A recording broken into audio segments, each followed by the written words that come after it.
Hi, everyone. It's Jan Guarino, and you're in Fearless Watercolors, and we are going to be quite fearless today. We are going to be painting a peacock that is sort of, I feel it's strutting, so I'm calling it the Peacock Strut. I like to give my paintings a name. It kind of gives it a little bit of a sense of what I want to focus on or what brought me to want to paint it. So I'll show you the photo, and it was taken by one of our students that are in class all the time. And you see the way this leg is just kind of coming forward. I really just love that. You know, the fact that it's not a full plume, I think is actually pretty good. One thing that I do want to focus on, and while my printer ink, you could see it's a little out of cyan, I wanted to get a sense of the eye, even though it's angled and looking more at us. And this is, you know, a profile.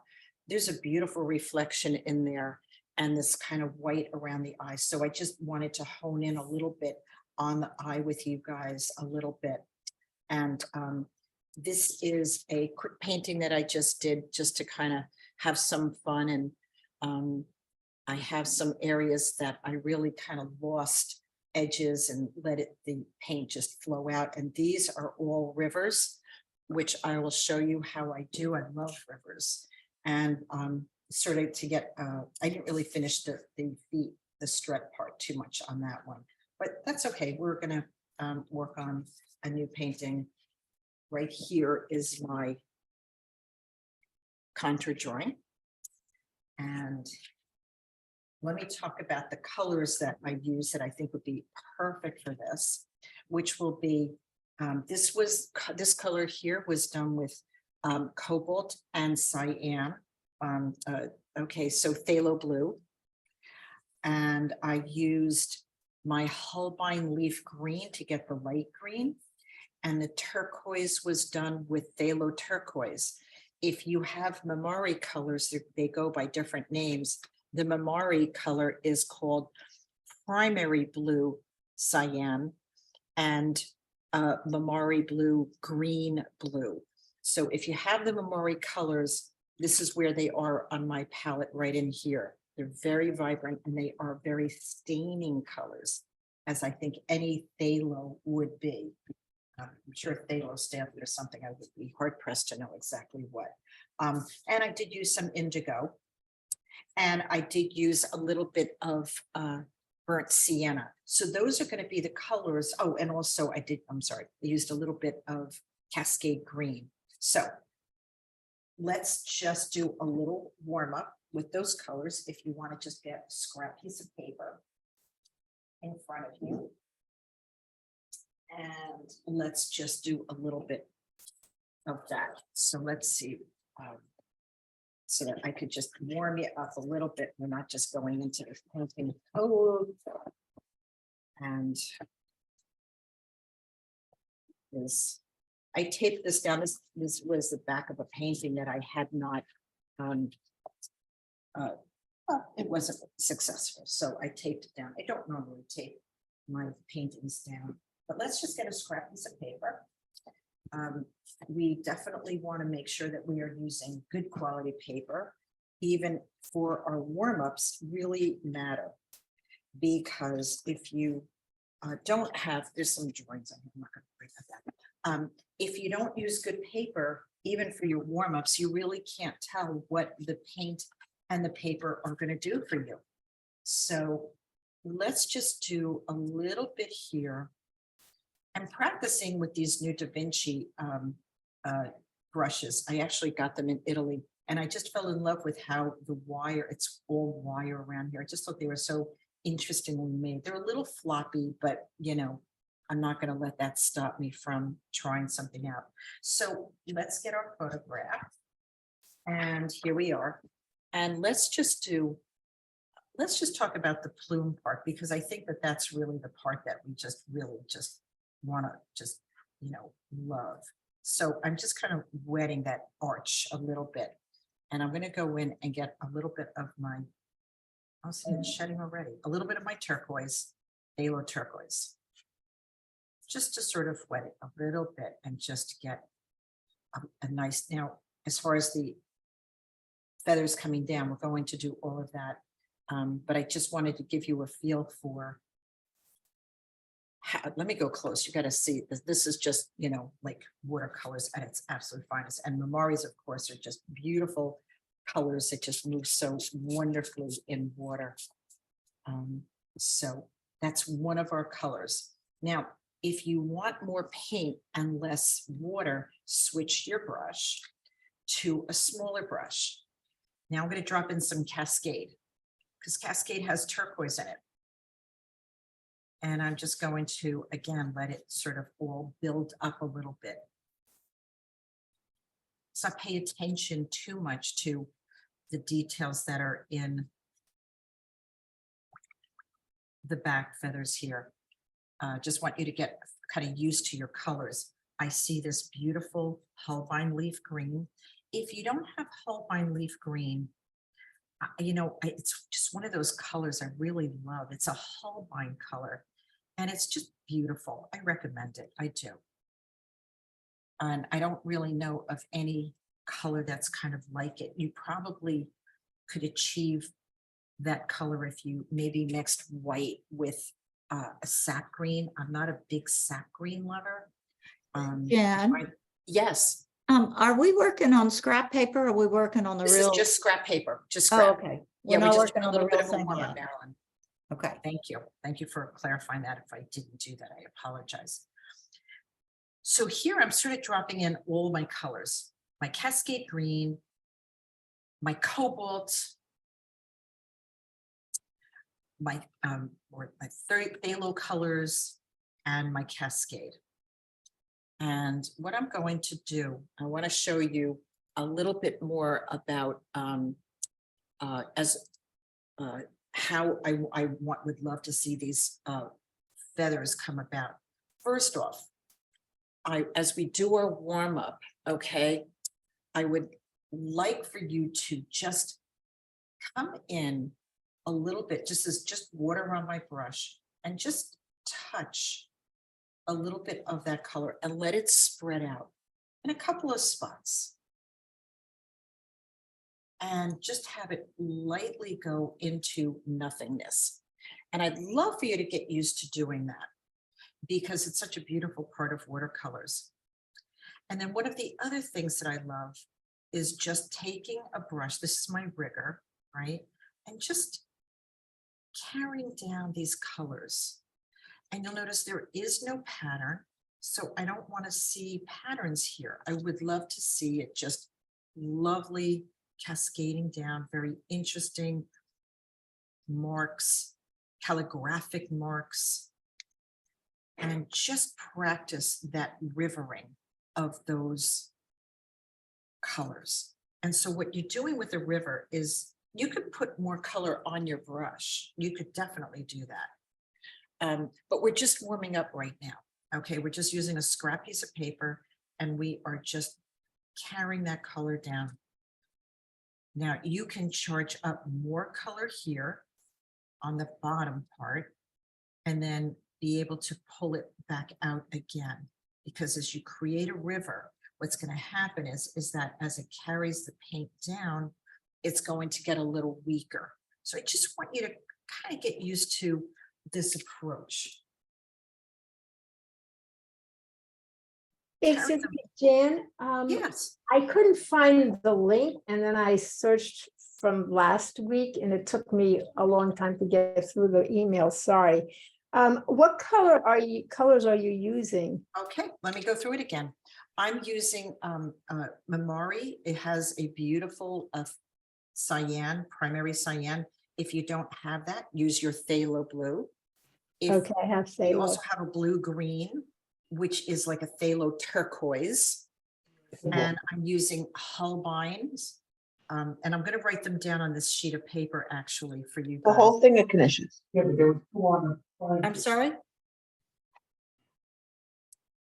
Okay. Okay, and I'm using a beautiful Holbein color called leaf green and cascade green. So I'm using all beautiful, lovely, strikingly gorgeous colors. All right, and I'm going to write them down because I think that this is just the most dramatic spot. And here, make sure you don't have a pattern going on. Okay, just make sure that you have this, you know, these feathers sort of coming down, and you'll notice what I did was I took my green and I just dropped in and tapped in a couple of little, while this is all still wet, a couple of areas maybe to cause a little bit of, you know, those beautiful peacock feathers, as you know, which we would see as they open up their wingspan. I thought it might be interesting to practice just tapping a little bit of water on it and getting some blooms. So here we're talking about a number of things that I just love about watercolor, and it's all happening right here. Number one, we're using analogous colors. Okay, I'm just going to make notes of some of these things that are going on here. So we have analogous colors, which means they all sit next to each other on the color wheel. We are using, I'm probably not going to spell it right, phthalo blue, because I have the Mamari version, phthalo turquoise. There probably is staining colors, right? I'm using the Holbein's green. What did I say it was? Leaf green. I'm sorry, leaf green. I'll put leaf in here. Leaf green. Daniel Smith's Cascade green. Could you also please show on your palette what those two greens look like? The leaf. Let's see if I could show you. Yes, let me bring my palette in. Thank you so much. Okay, here you go. So if you have my my printout of my colors, actually it might be easier if I do it this way. So this represents this. And so here's my Cascade green. And this is a downloadable PDF on my website. Here's my Mamari primary cyan, which is a phthalo blue, my primary green blue, which is a turquoise, okay? And here's my Holbein leaf green. So if I keep this right here, I know where all my colors are on my palette, my 33 well palette, right? So Jan, Yes. I have Winsor Newton. Do you know what colors are comparable in there? Well, I think Winsor Newton being a good, you know, manufacturer, I would imagine you would be able to find a phthalo blue and a phthalo turquoise easy enough. The Daniel Smith Cascade green right here, I don't know any other color that breaks from like a cool green into turquoise. So I'd be hard pressed to find that. And Daniel Smith has a lot of colors that do that. Holbein, this bright leaf green, I haven't seen it in other manufacturers, but it might exist. I don't know. So, you know, maybe that's just a little search that you kind of do on your own. Those are the colors. They're very specific reasons. I have all these colors on this palette, and I play them up and really talk about why I'm using them all the time. The other thing that I thought would be interesting is to go, if blue is our primary color, right? On one side, the analogous colors are green. The other side are purple, because you need blue to break into green or purple. So you can even take some purple and just drop in a couple of, even splatter a couple of little, you know, dots into it. Let me go closer for you on that. Okay. I feel that this is a very good interpretation of this.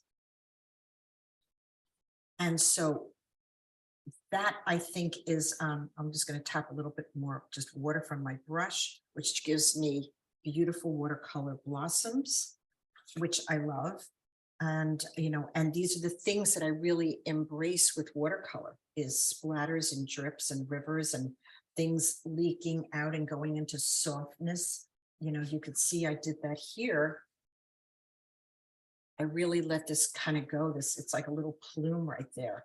And this is exactly what I did here, right? Exactly what I did here. So I just want you to practice that a little bit, because I think that that is the most important part of this beautiful bird. These were done with indigo.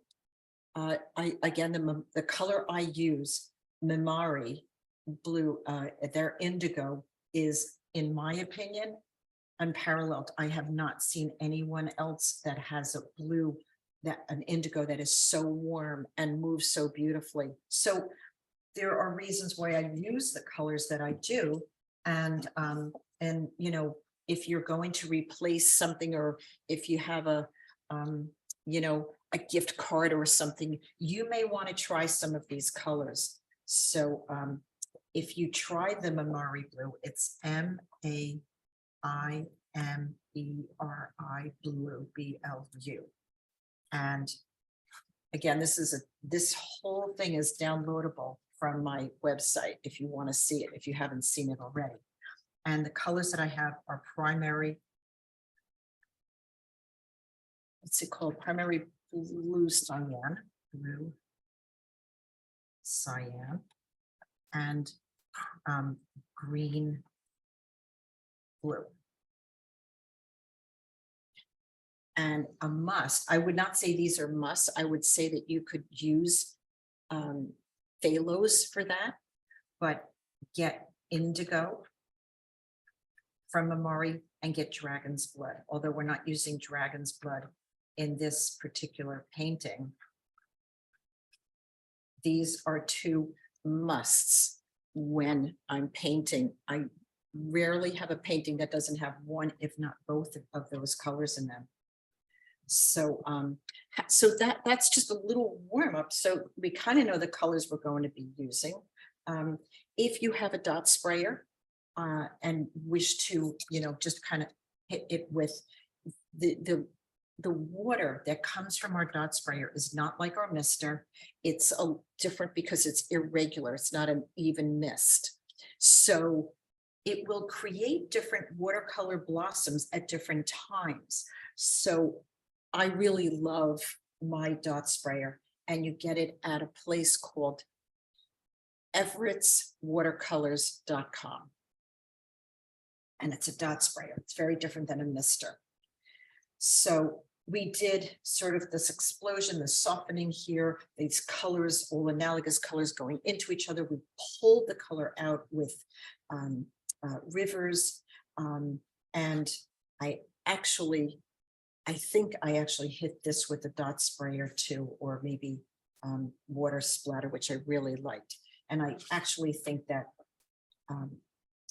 probably because my mouth was going so much, and I would have darkened these and gone a little darker. You want to get this the first time, like I did here. So it's something that we're going to be paying attention to as we do our painting, because we want to be sure that we have the right intensity of paint on here. We don't want to have to go back in here. But what we do want to think about is all of these kind of fun dots and things like that. I don't really want to paint all of those feathers, but we can indicate it, right? If you look at this, this is an indication of what the photograph is. So we're interpreting it. And that's really what I feel is the absolute dreamboat of doing this.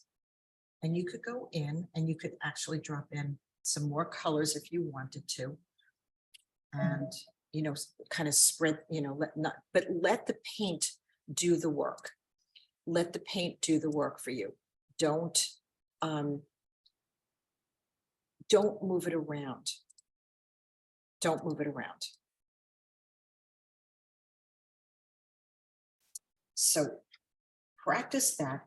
And then we're going to, I think also what we'll do is maybe just practice that eye for a moment also. I think that would be good for everybody to just kind of find a little spot, and let's practice the eye that is this angle, but I got a close up at this angle. And I think that that would be a good way to, sort of give us a little bit of an idea of practice. So the head is kind of, and the beak is sort of going like that, like so, probably a little pointier. And so the eye is not round, it's oval. And probably this is bulging out a little bit on this. I just want you to check your drawing and make sure that your drawing is good. So while the eye is pretty small here, what's going to matter is how we, maybe we put like a little bit of a highlight in it. These are all those little fun things coming from its top, and we'll have some fun with the top of the head a little bit. And there's some nice things going on in here. Of course, it kind of comes down. So that's a good start. Actually, I could probably attach it to that. But let's go in and just practice this eye for a moment, okay? So you're going to want to take a very thin little brush. And it's going to be really, really slight what we do. And I think that a good color is probably going to just be our indigo. So the eye ball is round. And the socket, the angle that we're looking at it, is on an angle. So you just want to leave a little bit of a highlight to give it a feeling of life.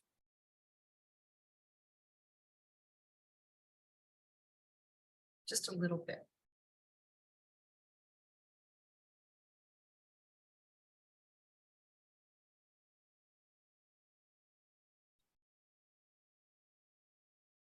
That's just my indigo. Now his head is really a perfect shade of cobalt. So I did not mask anything because it's really kind of easy to just save these areas, right? All those little white spots, we can go in and figure things like that out if we really want to.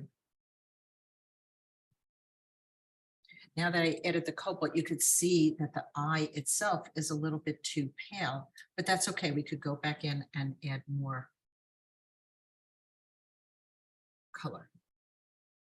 But save these beautiful whites so the markings appear.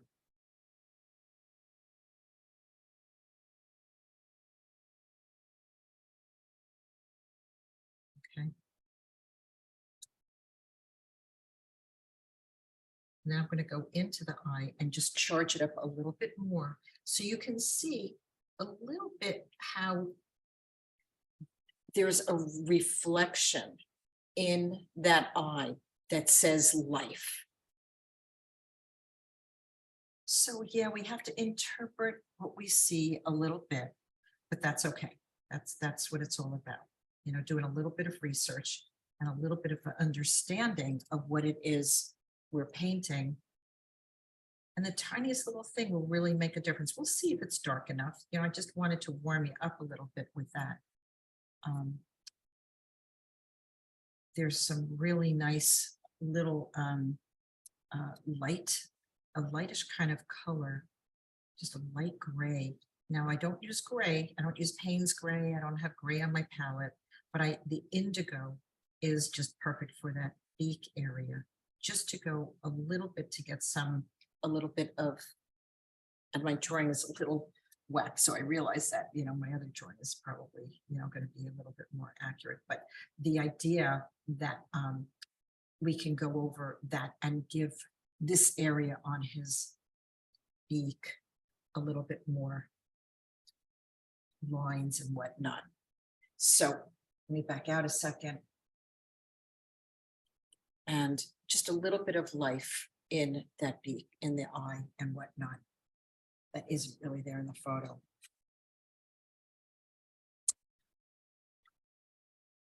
And this is going to be another place that we will have our fun with rivers. So what I did was I just charged up his head a little bit. And now with my brush, my rigger, I'm just going to gently pull these out.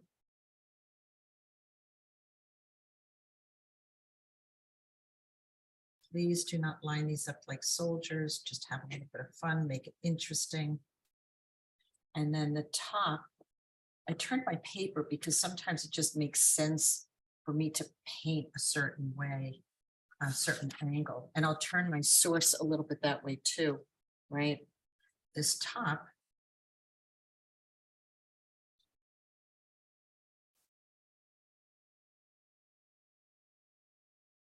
Just kind of little movements. And I thought it might be fun if we just give this a little bit of water and just let it spread out a little bit. That water is just, beautiful. And it's just a fun little way in which to really let your watercolors do some of the work or a lot of the work. So that's our little warm up. Ooh, can you pull that down one more time? I was just gonna take a photo of it. Sure. Wait, let me back it up. Beautiful.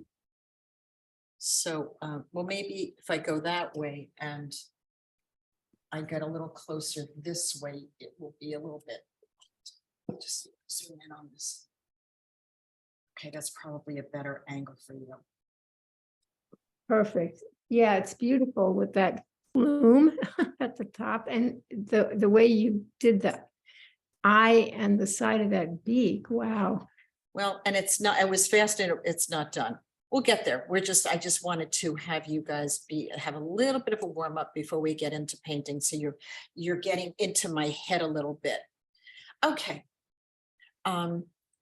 If everybody's warmed up, I would give you guys a little bit, we could go into our painting. And I'll be doing the same techniques. Oops, going the wrong way. Okay, good. Okay. So hopefully that was helpful. That's how I did everything on here. And I thought about the eye afterwards. When I did this, I was like, the eye just looked a little dead to me. It didn't look alive. And I thought the reason, that's why I did a little bit of research just to find, an eye in it. They are round, but of course we're looking at it more straight on. So they would be oval. Okay. I'll take a picture of this and I'll send this to everybody. All right. So let's begin. Now, one of the things that I really want to do on this also is to give you guys a sense of background. So I wanted to give an idea of what the background was going to be.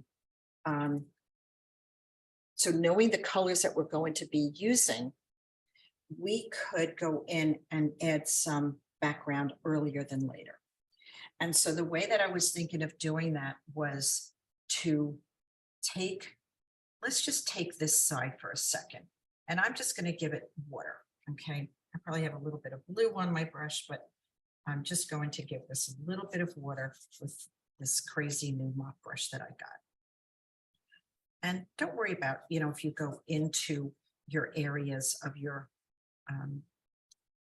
Peacock, it's not going to matter. And knowing the colors that I want to use, what I'm going to do is I'm going to splatter. Okay. So I know this is like very different for us. I'm going to take some of my cobalt and I'm just going to tap some color on this. Now, if it gets on your bird, it's really not going to matter all that much.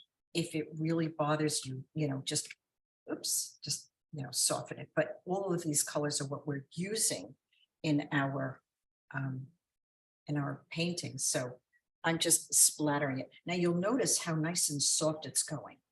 It may appear scary, and of course, you can always do this later. You don't have to do this now, but I'm doing it now because I know what colors I want to use, and I want to have them be very soft in my background.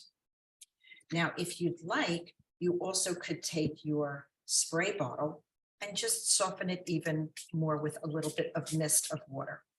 And that will tone it down really nicely. So I wanted to show you a fun way. If you think about your background too late, and you're like, oh my God, I did a painting and I don't know what to do with my background. I've done this on portraits that that didn't have a good enough background. It wasn't a background that I thought was very conducive to a good painting. And I think that if we look at, you know, how the peacock is moving, it's on grapple. It's not really interesting. So we want a background that's nondescript, right? That sort of suggests something's going on there, but we don't really have to give it all that much information right now. And what a beautiful way to get, and I'm adding some violet in here too. And you'll notice I add a little bit more violet on the bottom because that's where the shadow's going to go. So that'll give you an indication of how I'm going to handle the rest of the background. Okay, we could do it now. I'll show you a way to do it later as well. Okay. Did you wet this part before you splattered, Jan? I didn't- did. I wet this whole area before I splattered. If you Oh, wait until later, now, if it, so it doesn't dry, hit it with your spray bottle. If it's dry, hit it with your spray bottle. And you just get rid of that right away. Okay. You could even add more blossoms by using your dot sprayer. But yes, I did wet it first. oh, okay. And then are you splattering it with a squirrel brush? I'm looking up and down, so I'm missing pieces as you're doing Yeah, it. so I am describing it, but I am using kind of a big moppy brush. Okay, for the Okay. splatter. Thanks. Yeah. Okay, thank you for the questions. No, if you're not sure, ask away. Absolutely.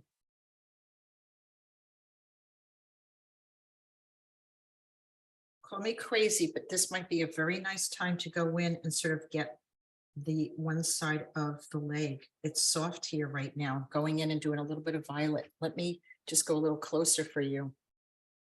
I don't know. It just seems like I wasn't thinking of doing that, but you know, sometimes watercolors just, they just speak to what it is that they need. And it just kind of spoke to me. And you can see I've got splatters around. I'm really not worried about any of them because I like splatters anyway. So in my mind's eye, the sun is coming from the upper left and the angle, let me back out a second. In my mind's eye, the sun is coming from up here. So it's going to kick my shadow over here. And look at how beautiful that what's happening. All these colors, you know, are just kind of, you know, breaking apart. If you used your Cascade green, it's breaking into turquoise. You know, there's just beautiful things happening. You could suggest green grass with your greens. You know, you could just suggest it. It could suggest foliage that's out of focus. There's so many things that it could, you know, suggest that. And this was a big part of today, by the way, which was, you know, how to focus on a background when you don't have a background. Now, if you're doing this, make sure you just gently come around and soften this edge. Do not have a hard edge here, okay? And that's important in watercolor. Just soften your edge with your brush. It's kind of one of the main brush strokes, right? I'm sure this is not how you thought this was going to go, but that's okay, because that's why I'm here, is to guide you as to the steps that make sense in a painting, in a watercolor to me. So I'm just building a little bit of this shadow because it's wet here. Watercolor is timing. And it just felt like the right time to do that. But this whole soft side is really looking great. Now, if I take my other painting and I sort of put it there, you could see how it's going to work very nicely together, but not be too dark. And that was important, that it's nice and soft. There's lots of ways to do a background. That was just one that I wanted to show you. Again, up here, just make sure it's softened and goes into nothing. If you want to continue around doing that, I want to show you another way when we get to this side over here. I'll show you another way to do a soft background like this. There's a second way. There's lots of ways, but I'll show you another way. What is the color of that violet that you're using, Jan? The violet is one of my favorites. It's a Daniel Smith, and it's right here on my color chart called Imperial Purple. And I like it so much. And there's another one, Cobalt Violet. The Cobalt Violet turns into blue and the Imperial Purple turns into pink. So again, I would recommend just getting that color chart and seeing what these beautiful colors do for you. And I love that that Daniel Smiths have that tendency to not only granulate, they change into other colors if you let them. If you let them, they become other colors. And I just think that's just magic. I think that's just magic. So, okay, let's keep going a little bit more. I'm going to stay away from this side. I feel like that's as much as I want to do right now. And let's go ahead and build a little bit of the body, because there's a timing thing here that I believe would be a lot of fun to have some of these edges go soft. Maybe, we'll see. Okay, so they're just going to work on the body here a little bit. This is my Cobalt. And I have about a number 10 brush in my hand. Has a nice point on it. This is the side of the face.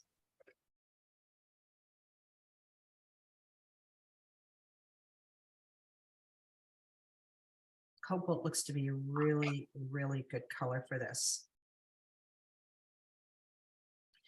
And the other color that I would use would be your phthalo.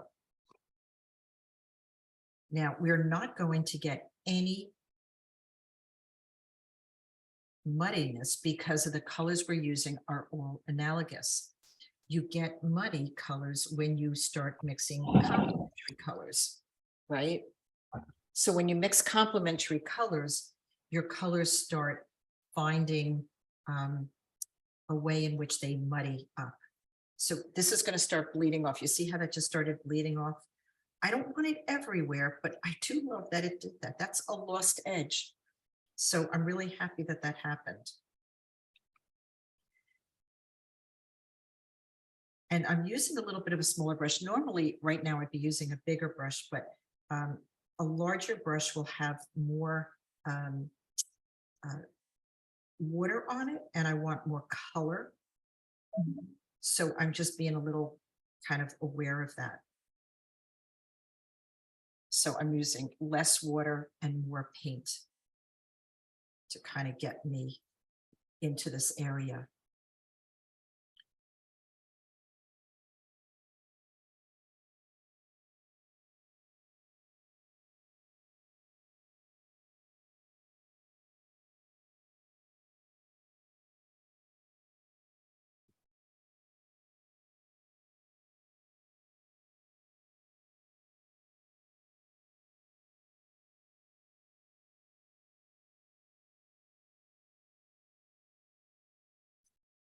So this is Cobalt and your phthalo, your Mamari, if you have it, your Mamari cyan. Oh, so those are the phthalo, you're mixing the cobalt and the phthalo? On this the paper. or on the Yeah, paper? those colors are being mixed on the paper. Okay. Yep, I'm not pre-mixing anything. Just added a little bit of water. I'm too close. Let me see if I could back up. Oh yeah, I could back up a little bit. Good.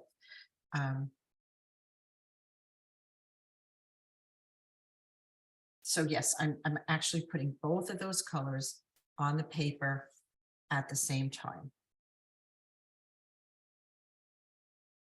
And there's, again, a timing thing. There's a beautiful shadow right here on sort of the neck chest of the peacock. So this is a good time to add that because it will darken it very nicely without seeing brush marks. Because it's so soft. It's so wet.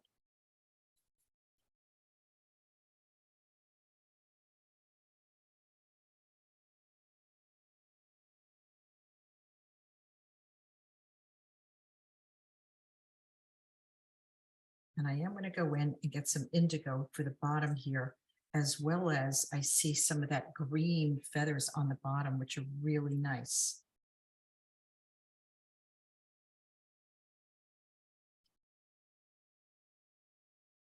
Okay, so now that whole area is sort of filled in.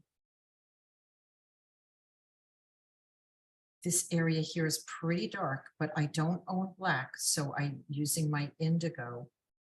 A lot of color, very little water to darken this.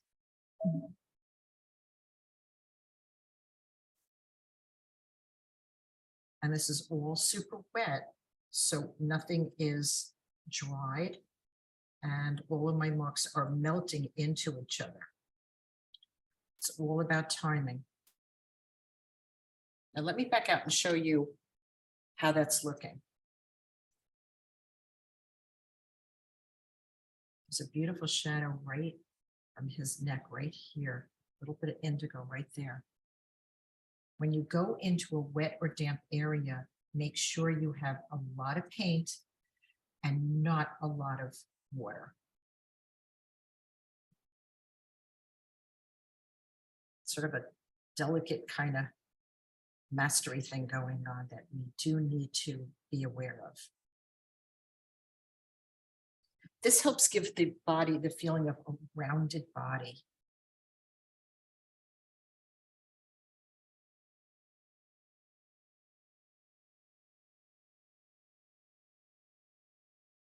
Now, if it's starting to dry and things are not going your way, don't worry, because we can always go back in. The reason why watercolor artists get frustrated is because they tend to go in and make corrections way too early. So what you don't want to do is you don't want to do your corrections while it's damp or wet. Well, unless you're working wet into wet. If you're working wet into wet, that's one thing. If you're trying to keep it very soft, which is what I'm trying to do, just make sure if you go in to a wet area, you have more paint on your brush than water. And if there's a problem in here, okay, let's wait until it's dry to go in and fix it. Try not to fix things when it's damp. That's, you know, kind of when you have danger, Will Robinson. You don't really want to have that happen. What if we want to lift out because we like the indigo color went too far over to the blue and it's just not looking right? Can we lift out while it's still wet? Yeah, you can lift out. So if you wanted to lift out, you take your brush and you just kind of damp, you just sort of go in and lift a little bit. You can always go in and lift. But you know what? Whether it went too far or not too far, you're judging it way too soon, if that makes any sense. So try not to judge it too soon, and let's just see where it goes. Now, again, timing, there's these beautiful green marks in here that I want to go in and kind of get before it gets too dry. So I'm just going to go in with my Holbein leaf green and just drop in some little bit of a iridescence over here going on. Yeah, try not to judge it too soon. Try not to like have it, oh, it's not exactly like the photo. Try to manage your expectations because it just may be, it's just fine. And you're being overcritical of your work way too soon. the indigo goes a little further, I don't know, it goes where it goes, you know. There's ways to push it back, but that could be one of those areas where you're correcting it way too soon. Okay, thank you. And then what happens is that your painting starts looking overdone and it becomes an issue when it really didn't have to be an issue early on. You know, that's sort of how my take is on that, of having taught this and that experience of, oh, it's a mistake. It may not be a mistake. Maybe that's going to be your favorite part of the painting. I don't know. Just don't judge it too soon. Okay. So if you're up to here, we sort of have the body. I kind of dropped a little water in there. Now's not the time for me to fix it. I can glaze it with a little bit more color later. Now's not the time to do it because it's so wet. And in the end, when I add everything else to it, that may not matter. We'll see. I don't know. I do see kind of, I want to make this a little bit darker here. So I will go in and just add this shadow here. That's my indigo. So it does need a little bit of a shadow right there. So you start getting into working wet into wet is I find pretty easy. Working on damp paper is when you get unexpected results and things could start going a little awry. I'm getting a little ahead of myself here because this paper is damp at this point, and I could see that things are happening that are not predictable. So the best thing to do is to let it be, move away from that area and go to something else. Don't try to overcorrect too soon. Okay. That's a good, it's hard to do. Don't get me wrong. I get it. It's really hard to do, but force yourself to get away from that and move to another part of the painting. Like right in here. And that's another thing. Make sure you have the right size brush for the right job. I'm going to switch brushes here. There's this little area here of green right in here. So I have a pretty small brush.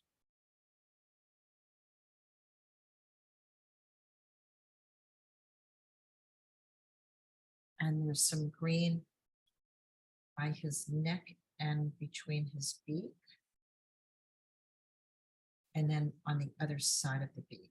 Now, this is where I change brushes because that's too big of an area to use a little number 1. So I'll switch to like a number 4.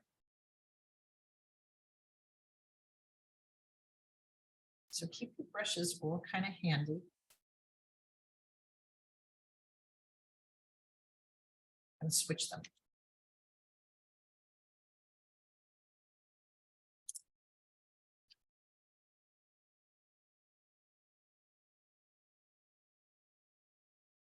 Just dropped a little turquoise in and it's just moving really pretty into the green. All of those kind of scaly things going on. You know, you could take your turquoise with your rigger and you could suggest some of them. I think I gave you some marks for those.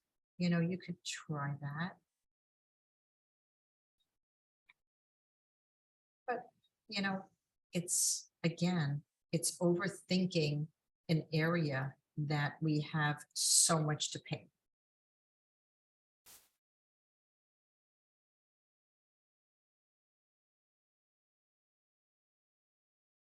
So try not to overwork it or overthink it. And then I'm just going to carry this kind of connected down here. And of course, we know what we're going to do over there. We're going to have a whole lot of fun. So I'm just going to feather this off right now into just a water. Okay.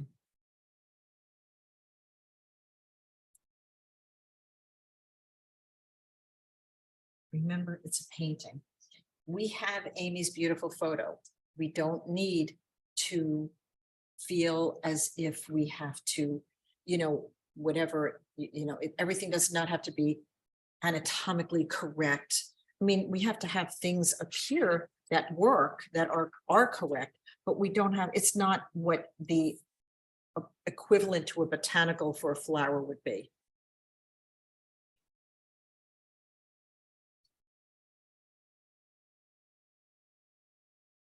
I think it'll be really important to start the head. I want to show you how I would do that darker part of the body. You know what? Here's what we're going to do, because I know this has to be done in 2 stages. Let's go in and just add, using a little bit of watered down, like a grayish, a light gray of the indigo.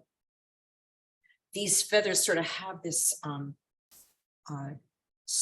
softening here. So like right here and right here and under here, there's this like, I just want to add this little bit of underpainting. So you see how it's just very light, and they seem to kind of be a little bit 3-dimensional here. So I'm going to add the same kind of indigo underneath here and feather it out so that it turns into the white paper. We're really using our white paper here.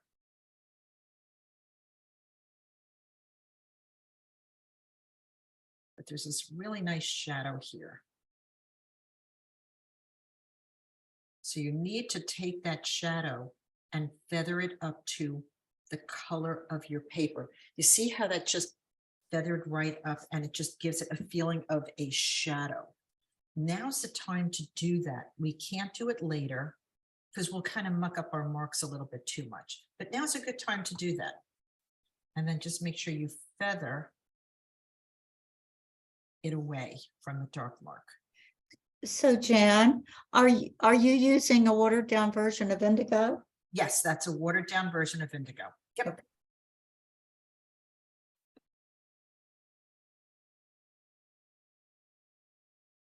That's my gray.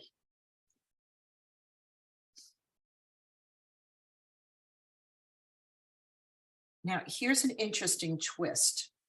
If you wanted to, there is a warmth in here that is interesting in this area. You could drop in a little bit of your burnt umber or a little bit of your burnt sienna, just a little bit. And if you add it to the darker, wetter side, it will just move naturally into the area that is. Let me back out and show you. It'll just soften it. You see how they feel like little tufts right now?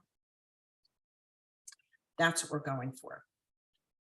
These little tufts, these little sections of feathers. I'm assuming it's because eventually they'll open up that from there. I don't know.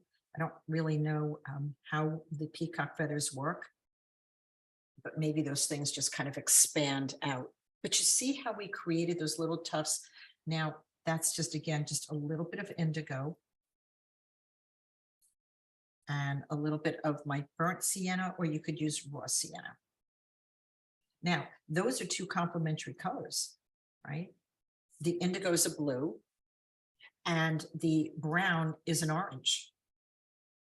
By the way, you can see I've got all kinds of splatters going on over here where I'm coming in and out of my water. It totally doesn't matter. This is not a portrait. Well, it is. It's a portrait of this beautiful, beautiful bird, but hardly worried about that. Definitely have some things to fix in here. I worked it a little too much, so I want to show you some correction techniques in here.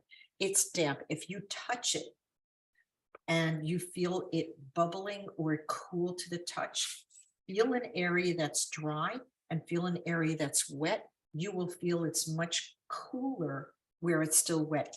That's a time you don't want to work on a painting.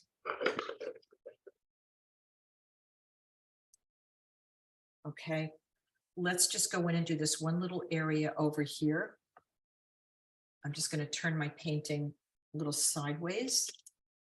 And when you do that, turn your source sideways too. So I'm going to be doing this little area right here. Now you'll notice these little marks are going on an angle. So you want to be sure you put them on that kind of an angle. Okay, So I'm going to take my indigo and I'm just going to, I'll go closer for you on this one. Go a little closer. Here we go.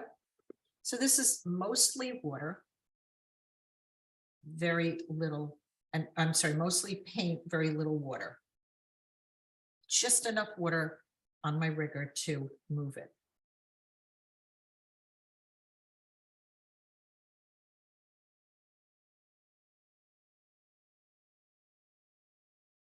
Refer to your source if you're not sure what you're painting.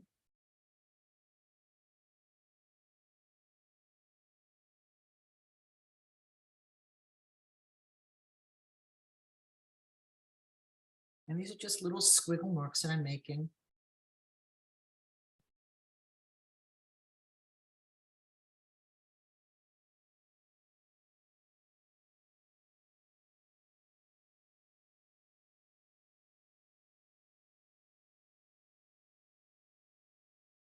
And it sort of stops when it comes to that green area that we painted earlier. And that's dry on mine, so I don't have a problem with that area.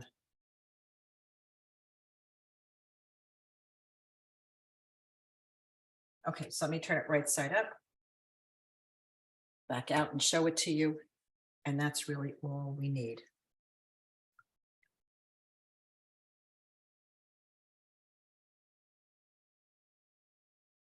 I'm dropping in a little extra green.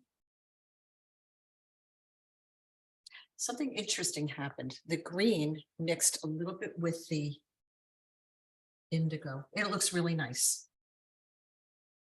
Everything doesn't have to be in pieces. You can find ways to connect things.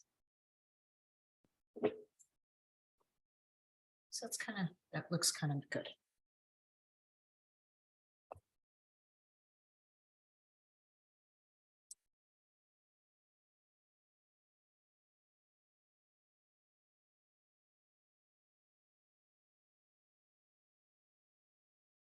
Now let's go to our eye that we were practicing before the face and whatnot. Then I have my source up here. I'll go closer. And I'm going to use a pretty small brush. It's like a number 1 or a 0 or something. Doesn't have a long point, so it's not a rigger. And let's get that eyeball, because the eyeball is important that we hold on to. Now, again, it's a round eyeball, but we are not looking at it round. It's oval, so, but it's round within that area. So we want to be sure we just get a little bit of a highlight.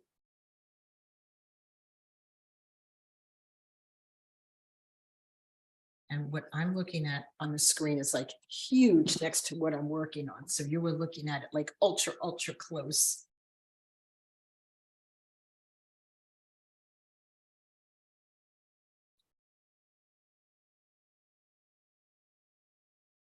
And I'm going to go into my cobalt and start doing some of the markings that come up to his head, his eye, that are on his head, that come up to his eye, and the little white areas that are saved around his eye.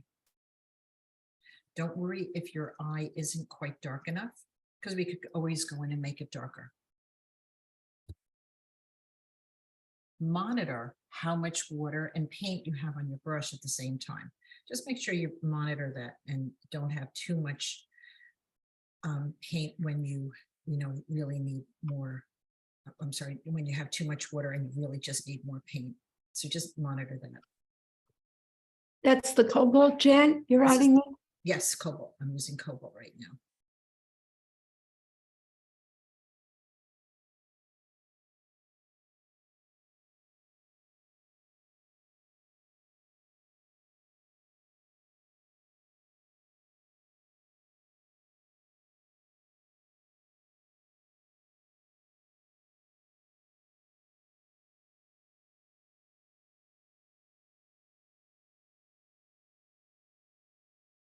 coming up the tip of the top of the beak and then down. But you'll notice that it's more on one side, on the left side than the right, because his head's a little turned, okay?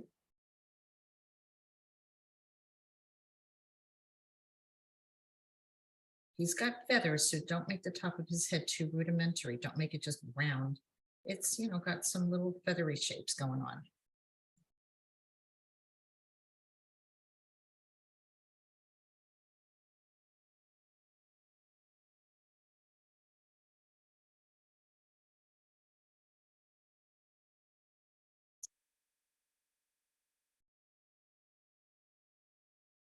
I'm going to go in with my rigger while it's wet and just drop a little bit of my turquoise in, just to see if I could get some of those. Yeah, it's kind of working. It's giving me a little bit of a texture. I'm not going to go crazy because it's so tiny an area. It's really pretty tiny. And his eye does kind of pop out a little bit on the other side, right? It does pop out a little bit.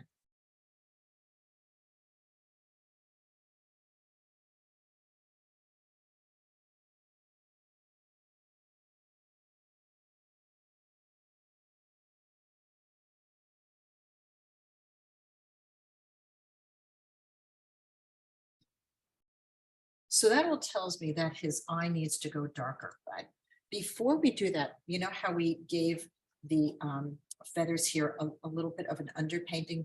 I want to do that on the beak. So again, I'm going to go into my indigo. This is mostly water. It's a very, very light, very weak kind of color. And just do a little bit of underpainting here.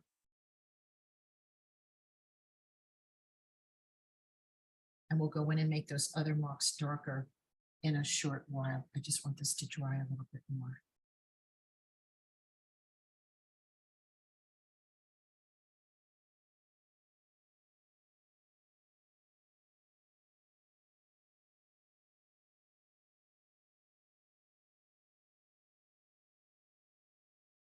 Now I want to go in and make his eye a little bit darker, because now that I have the other parts of it, I could see it's a little bit. It's a little bit more oomph.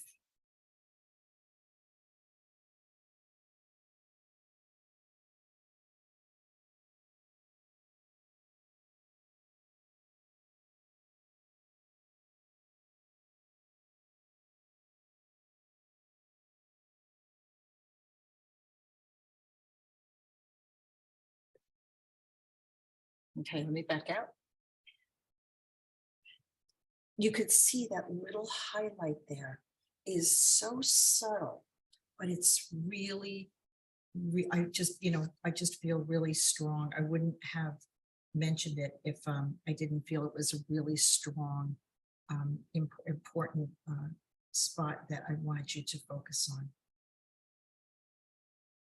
Which highlight are you referring to? And the Yagua. You mean where it's light, where you left the little? Yeah, a little bit of light. Now, if you missed it, we could always go in with white. We could go in with white paint, or we could go in with, you know, our white marker. So we have choices if you lost it. So don't fret, don't worry, don't say it's a disaster. Don't worry about anything. This is Fearless Watercolors. We don't worry about anything, but you can go in with a white marker. I'll show you like a uniball marker here. This is really helpful, or just a little dot of white, right? So those are other ways to do it, but I like you guys knowing how to save a white. I think that that's really important, that you can.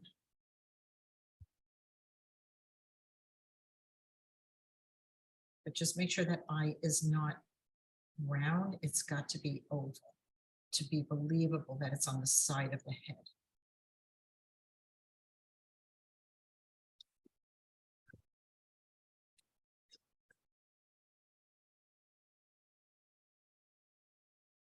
I want to do the tops of the head, the little plume areas for you guys too. That's really going to be kind of fun also. So we're going to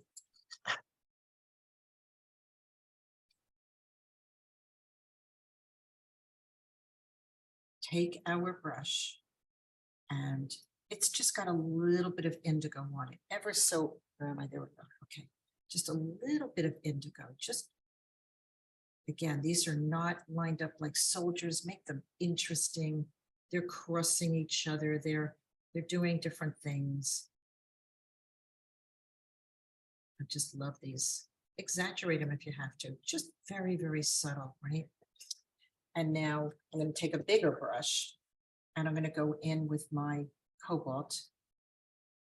And I'm just going to, again, here's my source. They kind of go on an angle. I'm just going to go in and add some plumes.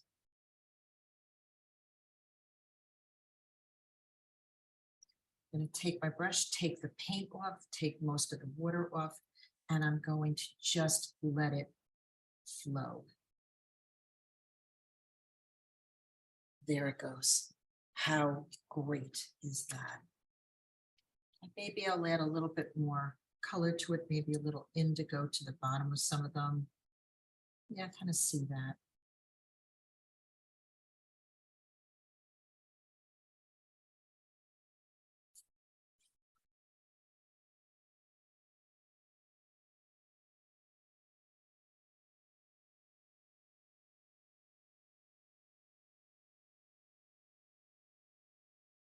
He got plumes on his head.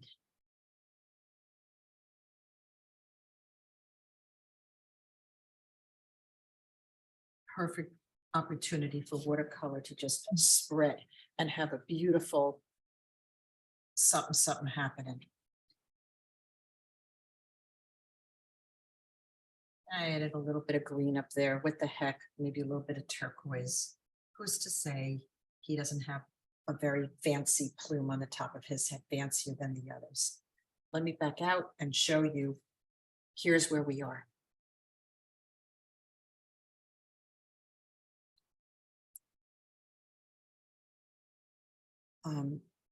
The next area we're going to work are this kind of pattern in here. So I'll show you my other painting, this here.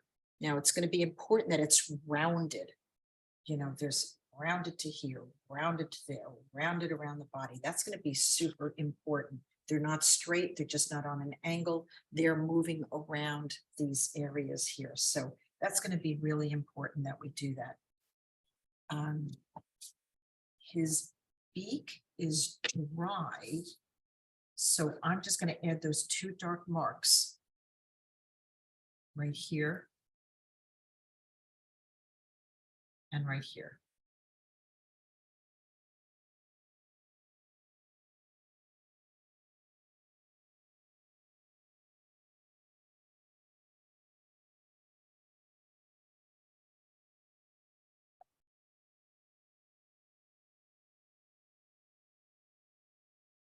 Okay. Next is going to be here, and then we're going to sort of work on that area there. Okay, we're going to do this area here, which is right in here. So I recommend you sort of turn your paper and your source sideways so that you could just sort of give it a little bit of a direction. It helps when I'm moving to my right. I'm right-handed. When I move to my right, it helps me. And so what I'm going to do is, let me go closer. Here we go. So I'm going to just do these little squiggles with my rigger.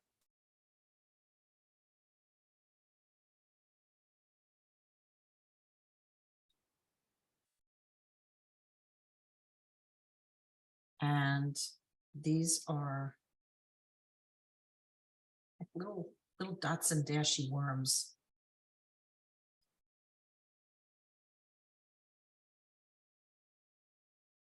This is just a watered down version of my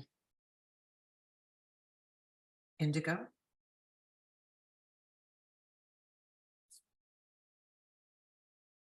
You'll notice that they're not all identical in terms of the distance and the pattern.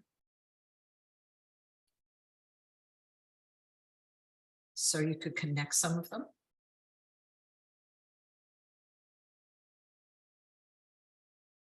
Could do a little Morse code, dots and dashes.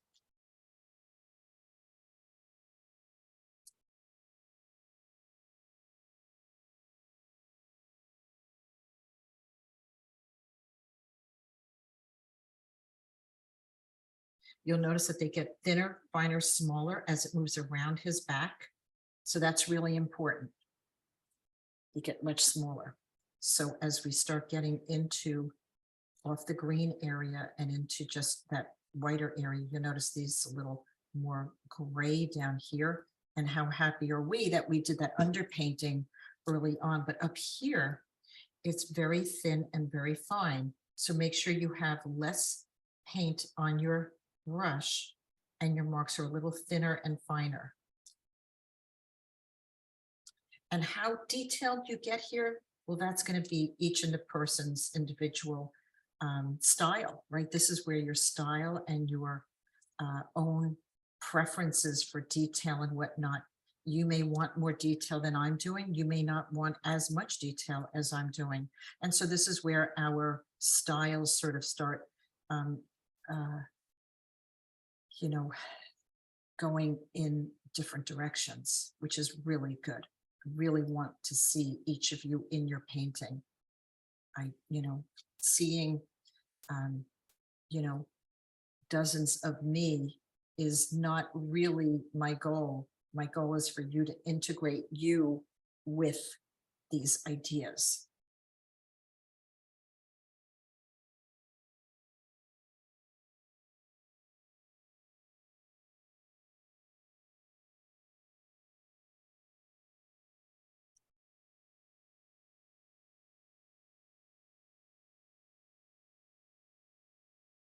Straight indigo, love it. If you wanted to add a little bit of your burnt umber or burnt sienna in here as it's wet, not a bad thing. It'll make it a little bit more interesting. That's the complementary color. And it makes it a little bit more interesting, a little browner, tones it down a little bit. So yeah, I'm mixing right on the paper. Always. I shouldn't say always, most of the time, that's what I'm doing. I like the excitement of what happens on the paper. I like the excitement of seeing the colors blending.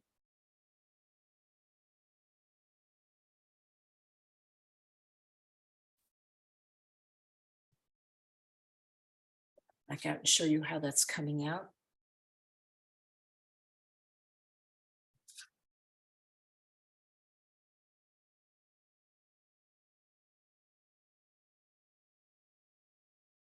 What an amazing creature.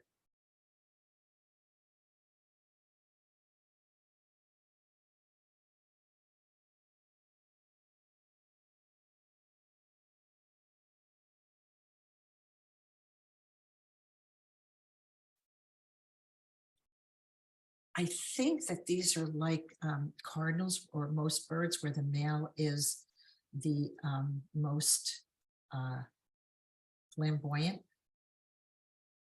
to attract the girl.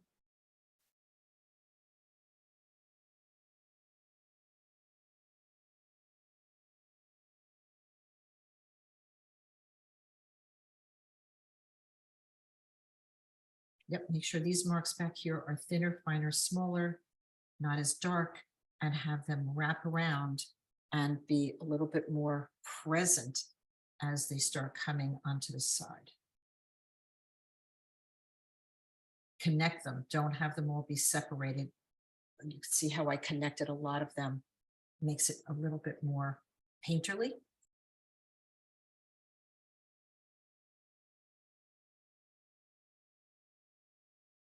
And my brush is going into my indigo and my burnt sienna sort of at the same time, picking up both.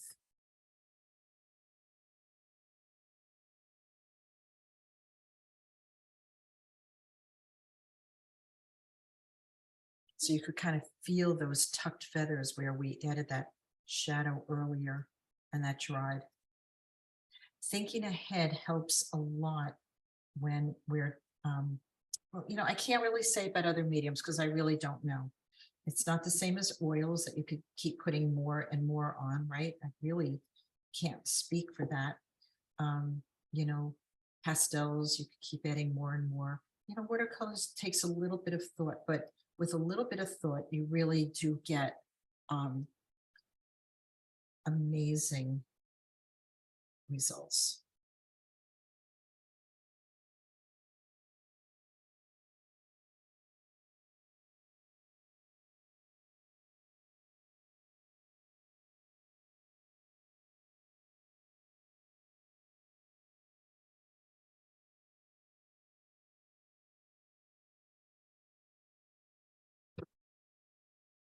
For now, that's all I'm looking to do because I want to really have this area here be way more descriptive and have this really do the talking.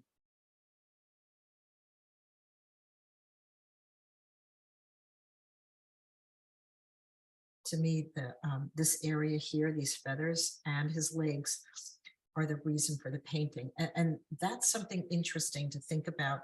Why am I painting this? What interests me to paint this? And for me, it was what I was going to do here. And it was these feet, the way he's just strutting forward really spoke to me. So, yeah, so, it's kind of fun to know what brought you into wanting to paint it. I definitely see some correction in here. I could still feel the dip in my paper, so I'm just going to wait. Now's not the time to work on it. Work elsewhere. Now, I am tempted to wet this side up here and to kind of match what happened over here. So I am kind of tempted. I do have a lot of splatter going on everywhere. So,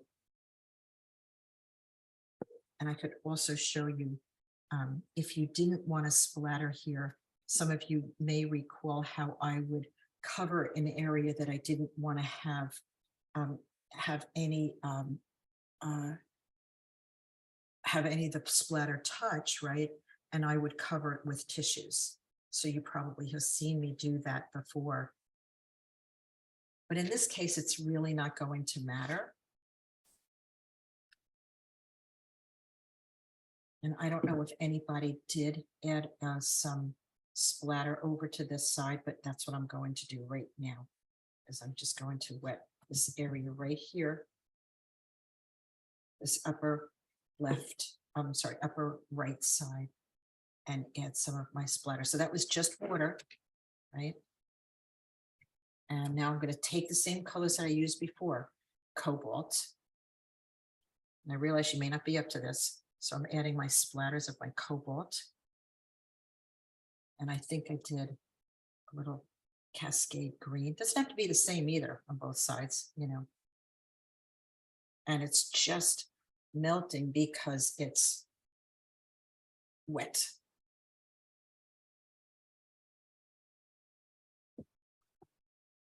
And if it's too stuck, you can take your spray bottle and you can spray it and even melt it a little bit more.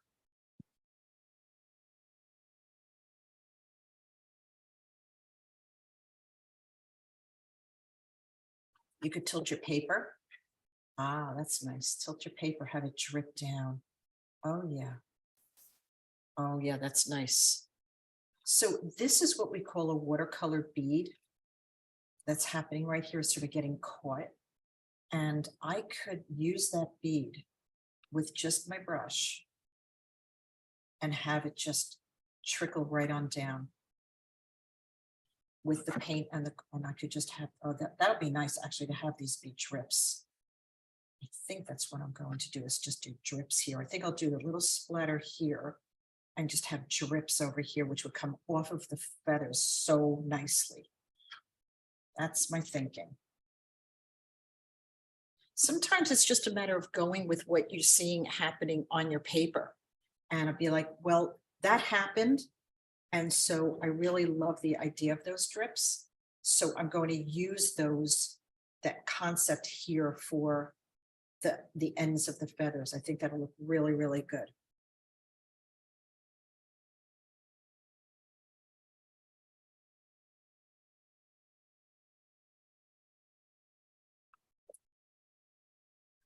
Now, this leg is in shadow, so I could actually go right over that. This is just water. I'm just going to splatter in this area right here a little bit. Now, if I don't want anything here, all I have to do, I don't really care, but I'll just show you. I just put a piece of tissue there. And then I could splatter to my heart's content and not worry about anything. So that's what I would do if you were concerned about splattering into an area that maybe you don't want to have splatter come into.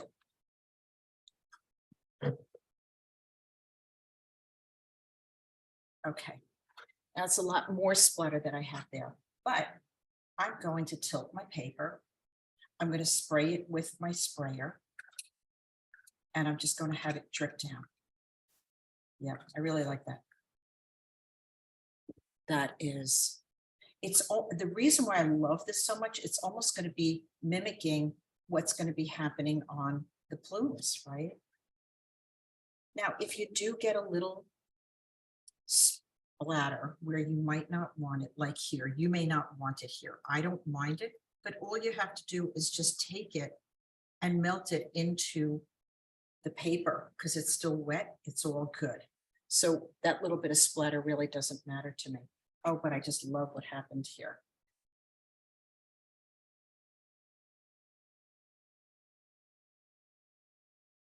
So much so that I'm going to do a little bit more.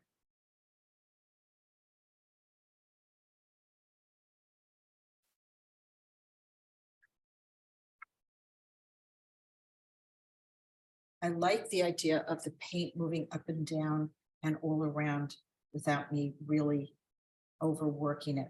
I love to see that. And you could actually see that I have some areas that are, you know, actually white paper as well. So I kind of really love that. And then just so that I don't end up with a hard edge here, I don't think I will, but I'm just going to take my spray bottle and just give all of this an opportunity to move around a little bit.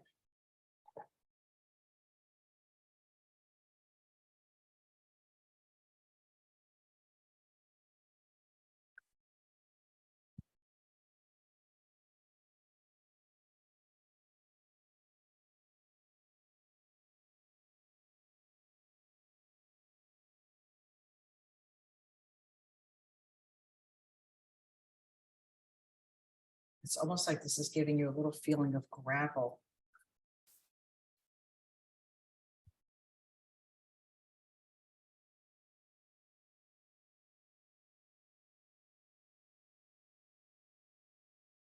Or maybe little plumes are dropping off. I don't know, something.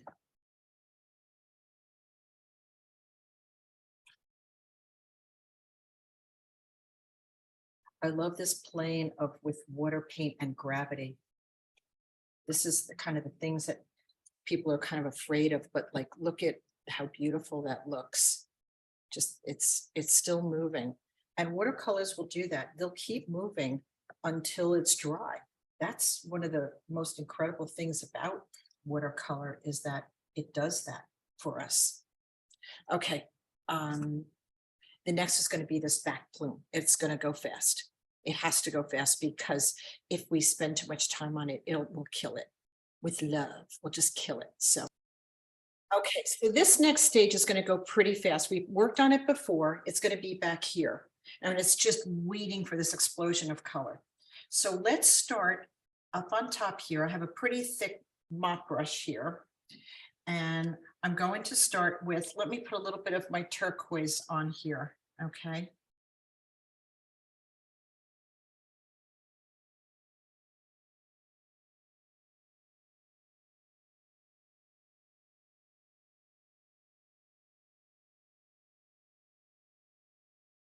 And I'm just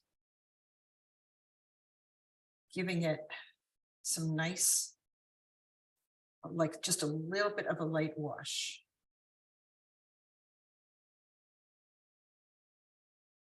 Now these marks here are going to kind of come down. And, we're going to even, exaggerate it even more. So if you add some water now, this could be fun.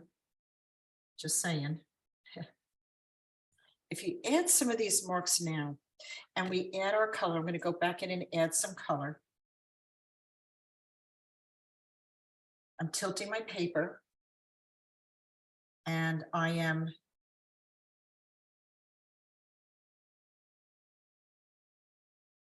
just letting it sort of cascade, flow down. It's a beautiful color. It's definitely a staining color, these phthalos. That's my turquoise. Add some of that beautiful green, that Holbein leaf green.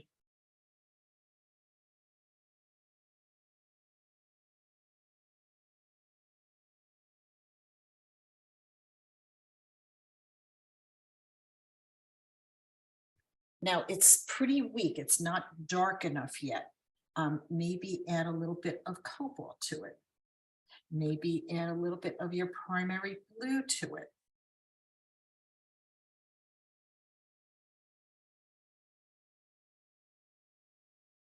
If you want to take your rigor, maybe add a little cascade to it.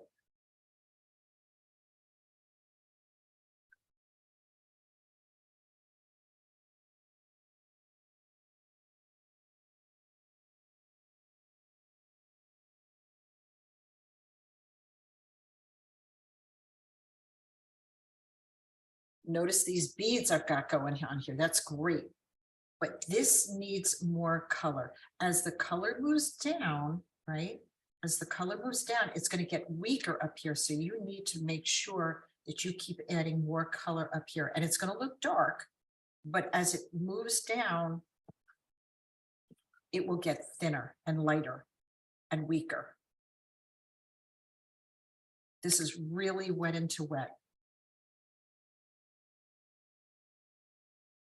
And those rivers that I talked about before, and I have beautiful beads. I kind of didn't think about doing the beads before, but I love them. I love the way that's happening.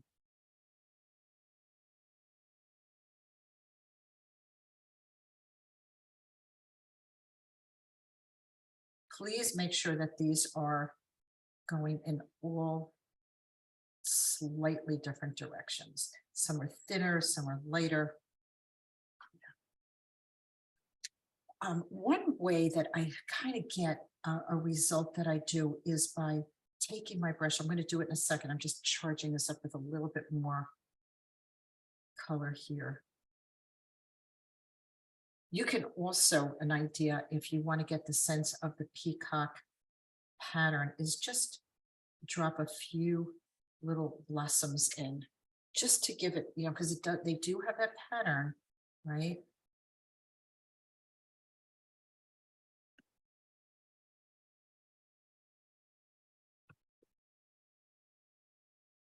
You don't have to do it everywhere to give the feeling of what we want to say, what we're trying to depict. There's that whole line again.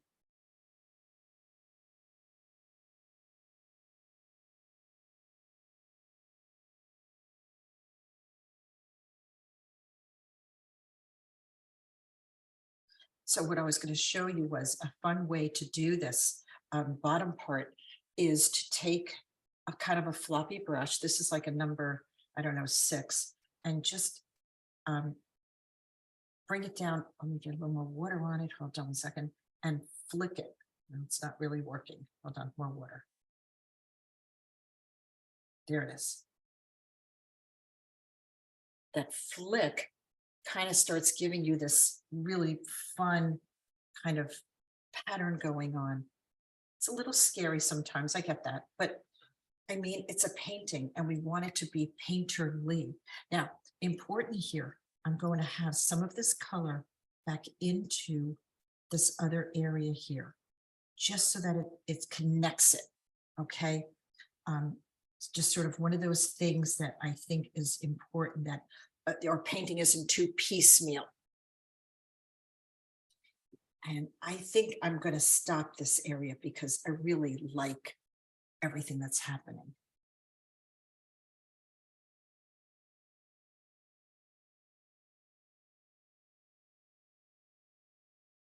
Maybe a little bit more color in spots, because now's the time to add your color.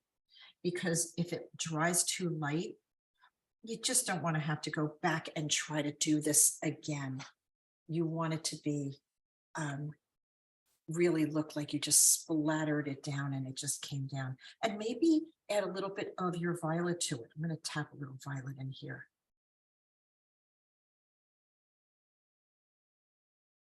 Again, if it goes into an area that you don't want, just cover that area up.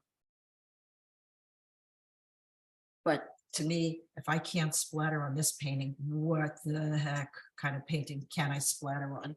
This is the perfect painting to splatter.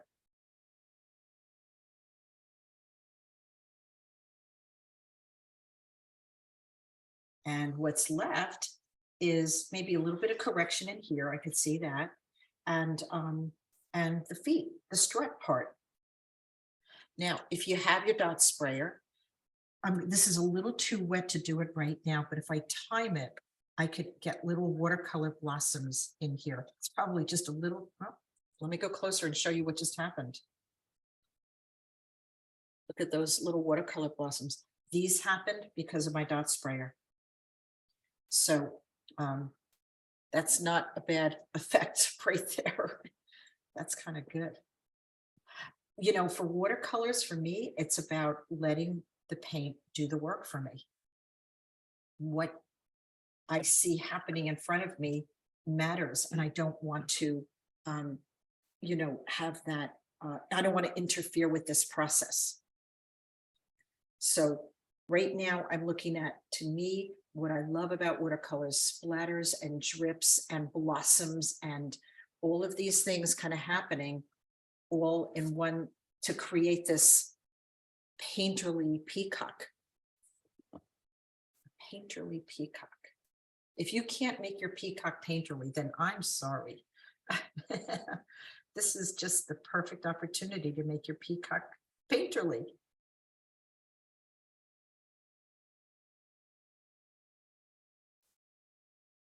We'll do the legs and then we'll just kind of see where we're at.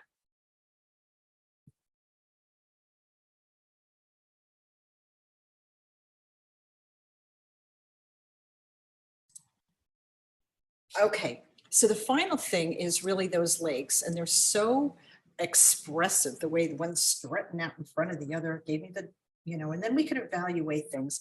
I do feel I have sort of something to correct in here. I'll show you that. Now that this is dry, I can do that, but let's get the legs first. So the first thing that I see is this kind of brownish kind of color here. So let's go for our burnt umber right under here.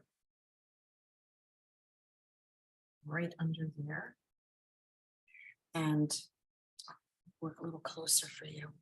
Okay, and actually I think even maybe a little bit of indigo in here. Doesn't have to be so separated from one to the next. Okay, and I'm going to carry this down with a little bit of water on my brush.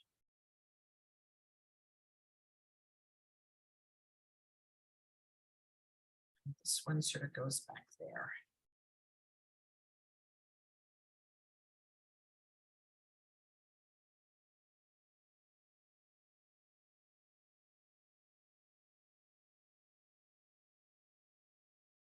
So this is just got to be here. A lot of it's going to be white. This one is in shadow, the back one. So we can actually add a little bit more violet to that one.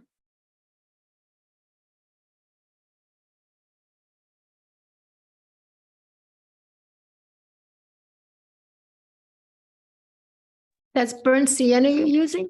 Burnt sienna. Yep, you could use burnt umber also. And a little bit of my indigo. Yep.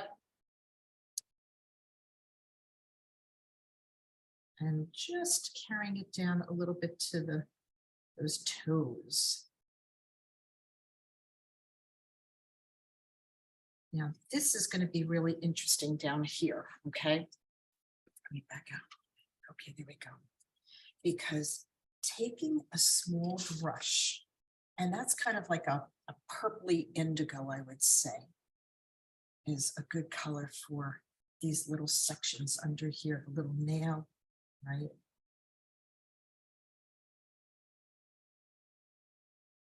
Using a little brush. A little shadow underneath it. Notice I'm not putting it everywhere. In that little web area right here.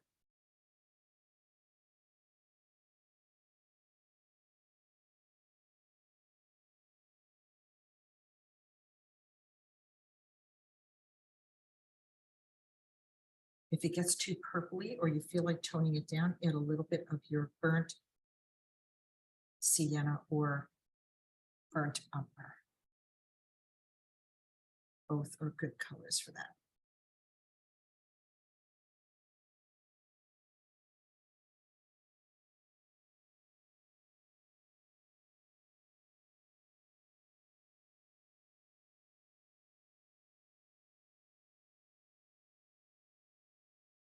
I feel that when I mix on the paper, if it goes too much in one direction, I could add the other color. If it goes too much in one color, I could go to the another one. It just doesn't, it makes it more interesting, I feel, the painting itself and the colors. You know, I'm not looking for it to be precise or exact. That's really never my goal. It's always to interpret. And to have it be, you know, painterly. That really matters to me. Okay, let me back out and show you that webby leg there, web thing. And there's, you know, little marks that we could add. Maybe the joint is right there, and there's different things going on here. The anatomy of a peacock.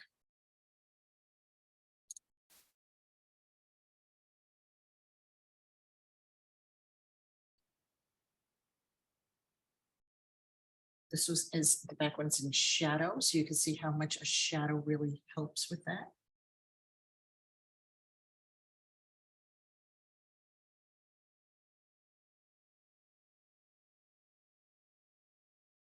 Really haven't deviated from my colors at all.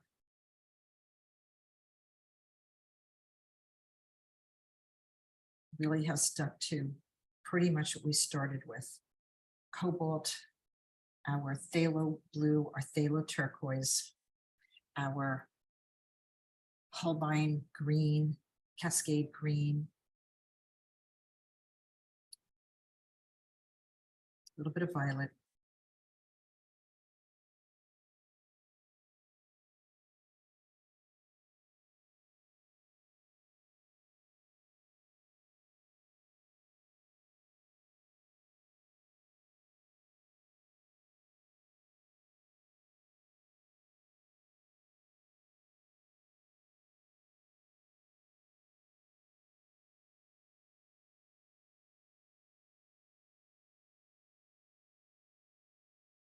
I think that's fun.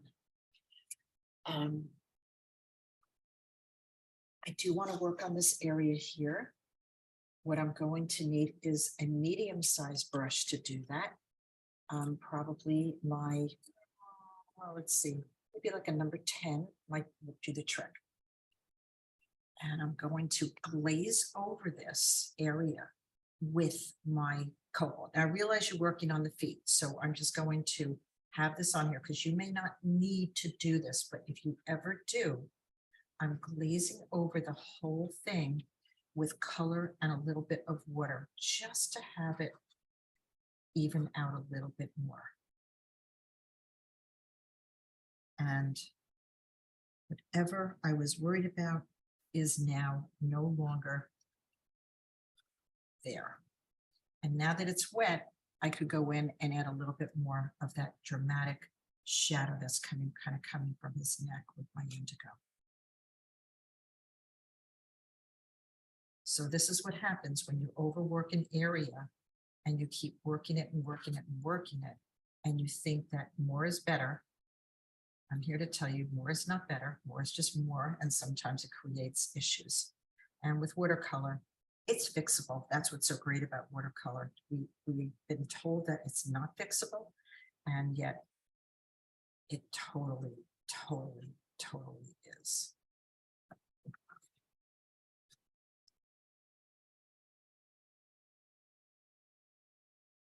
But that's why I like waiting until the end to see if I even really want to make a change or correct it. Because sometimes we just don't need to. Someone was asking before about lifting. There's this beautiful highlight right there on the top of his chest. So I'm able to sort of lift that out right there, wiping it on my mat.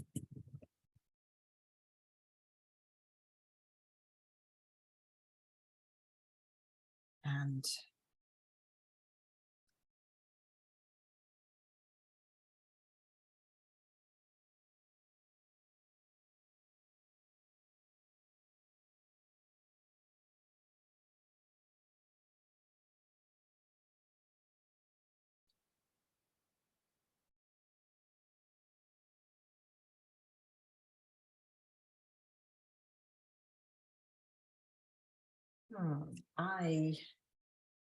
this is still wet in here. I think it could go a little darker. So I'm going to attempt to add some more. I'm tilting my paper. I'm just going to add some turquoise. I'm sorry, not turquoise, my phthalo blue.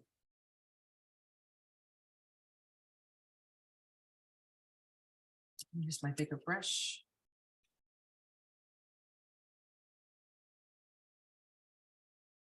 A little light. So I just want to go back in and add a little bit more depth to it, but I don't want to disturb other things that are going on. So using my watercolor bead, I'm just going to carry it down a little bit.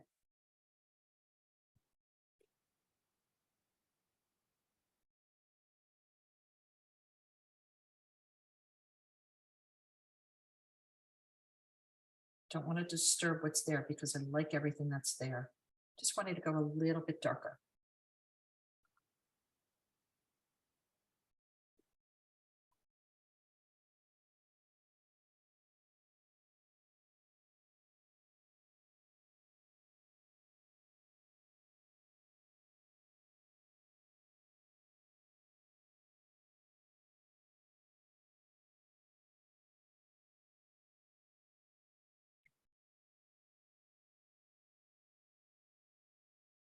That Holbein green, that Holbein leaf green is a great green because it's kind of opaque and it sits on top of the other colors. Okay. I'm going to get this a little bit of a rest, and I see here, I just want to sort of soften that coming around a little bit. There we go. Again, none of that may matter.